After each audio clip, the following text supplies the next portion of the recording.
Hey, what's up everybody? Welcome to the channel. Today is actually going to be a little bit of a shorter than average video. And well, the reason for that is although we have not only hooked up and lost, but also caught a PB bass on this channel. Yeah, I'm just hoping my line don't break like it did last time I had my nicing on. This is a lot bigger than it was.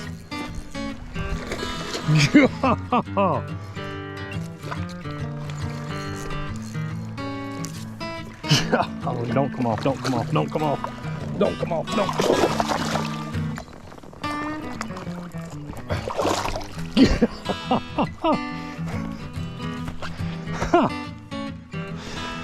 Holy cow. Wow. Look at that stud. Man.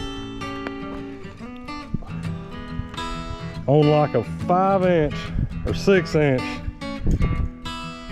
riot bait. And about a, I don't know, 1/8 or 3/16 ounce Ned rig. The sunlight, right? Man. Unfortunately, we have been living in Dinkville the rest of the time. Today's a little bit shorter than average, but hey, if you're new to the channel, be sure you check out our past videos to see more of what you're in for if you click that subscribe button, which I hope you do it right now. Today, what we're actually going to be looking at though is this. This is a Bizz Bait. This is called a Ned Dizzy, and this is the Summer Craw color pattern, and we have been Ned rigging it and fishing the mess out of it for the last 3 weeks. And today's video is all about using this bait. But before we can get started with that, we got to go back to April when I actually got these in the mail. You saw it at the end of a video back then. Hey, if you missed it, go back and check it out. But we're headed back to April. I'm going to show you unpackaging these lures, and then we'll hit the water and start catching. Now, this wasn't a sample that I requested or anything. I just got on and selected a few baits that I thought might do pretty well, and as a matter of fact, I don't even remember what I ordered. Let's just start off here with a note. Bizz Baits, yeah, just my order information, and thanks Todd. So yep, if you hadn't figured it out yet, that's me. I'm Todd. This is a killer craw in a Bama bug pattern. I think that I'm definitely going to be using a lot more plastics this year. To me, that looked really good for where I plan to fish on. And then I thought these looked pretty good. These are for Ned rigging. Ned rigging is something that I've been wanting to do more of, and so they call this the Ned Dizzy, and this is in a June bug pattern. So blue with like green and chartreuse fleck. Looks pretty good. And then another one, really excited about this one. This is a Summer Craw, so you've kind of got a dark green and chartreuse mix. And again, this is another Ned Dizzy, and I just think that that's going to be money in a creek. So yeah, got these mailed to us. Let's get out on the water, give them a try.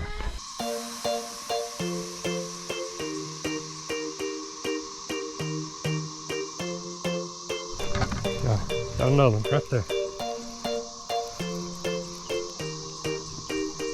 Feels a little better.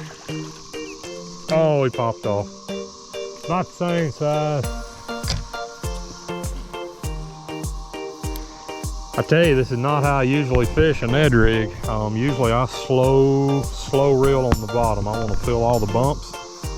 But I was just kind of observing how this Bizz Bait does in the water up close to me, and it doesn't stand up good if you do that. If you just drag it, and what I'm doing is just a hop and then reel down till my line's taut, hop it again. Didn't have my camera on.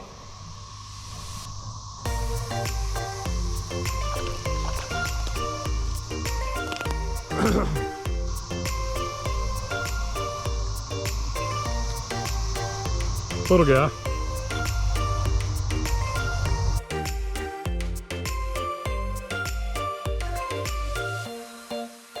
I didn't have my camera on and I smacked my rod on this limb over my head. See if we can fix that.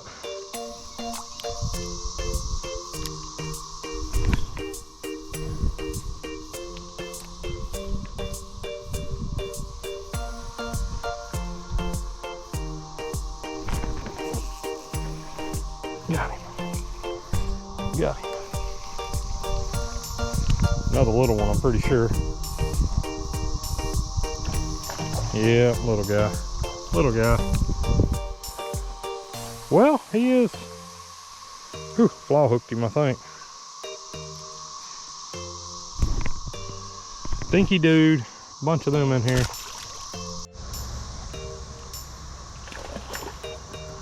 This is the size I'm looking for eating right here. Trying out these Bizz Baits today. And there's this little spotted bass.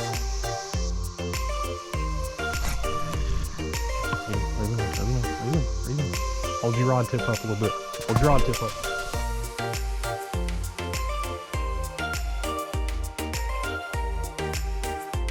Is he fighting a little harder in the brim? Yes. Lift up, lift up.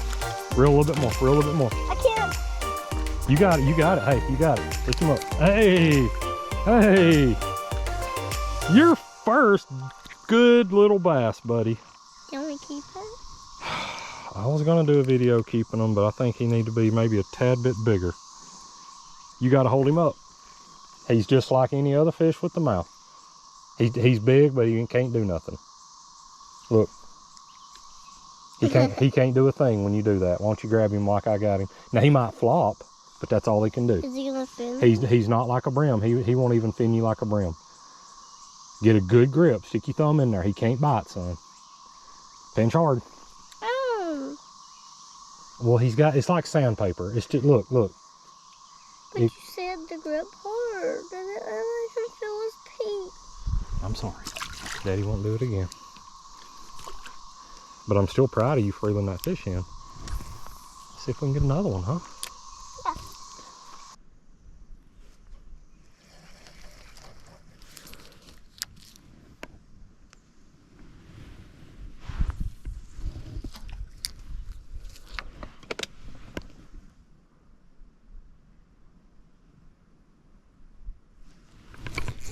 Got it. You hit it on the fall. Hit it on the fall. Little guy.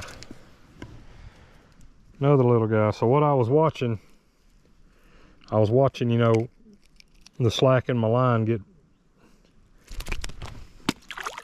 I noticed instead of it falling into a deep loop, it just kind of settled out. That is why it's so key to watch what your line's doing. Because when you first cast out and that line begins to fall, you're going to start seeing a sagging loop in your line on the way down. And when it hits bottom, it'll just completely stop. And that'll be it. There won't be any more line movement. But in this case, instead of falling into that loop, it was actually moving out. And that was our cue we had a fish on. So I never felt the tug, just saw the line. Pretty sure a little one just pulled it right then. And so what I've been doing with my cast is basically just cutting this lake into a pie, just taking out little slices. And right now I'm just going out, I don't know, about, I would say just a flip. I'm just flipping out. I'm maybe getting 20 yards out and letting it fall and hopping it back. And then what I'll do when I reach one side is then I'll start long casting, and I'll do the same thing coming back, and I'll start bringing that lure back across this same water that's closer to the structure to see if we don't get a bite that way. So we got about one more slice of our pie here that we'll try, and then we'll start long casting out, seeing if we can pick up any longer range fish, or just moving back across some that have already been there and seen it. They might hit a second time. So all right, that's gonna be about the last slice right here off the edge of these rocks where it starts to drop off at.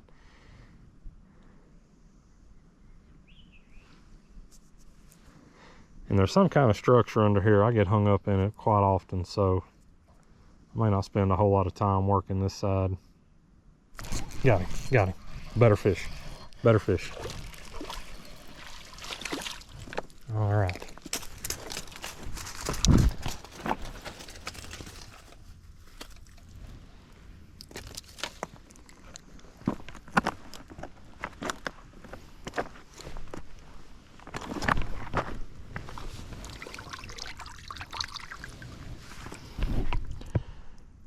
All right.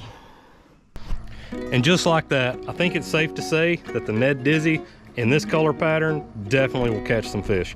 So real quick before we wrap this thing up, I'm going to show you what we've been using to rig it on. This is a 3/16 ounce Z-Man Ned rig head. You notice it's got a weed guard on it. I don't particularly like the weed guards, but that's what was available when I went to purchase them, so that's what I got.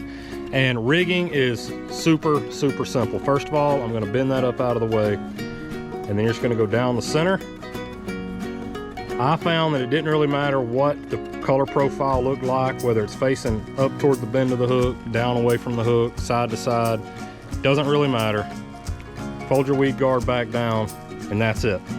I've been attaching that with a polymer knot to the same combo we used 2 videos ago, which is a 6/6 medium rod with a 3000 series reel and 8-pound mono, and this bait to catch all of those fish.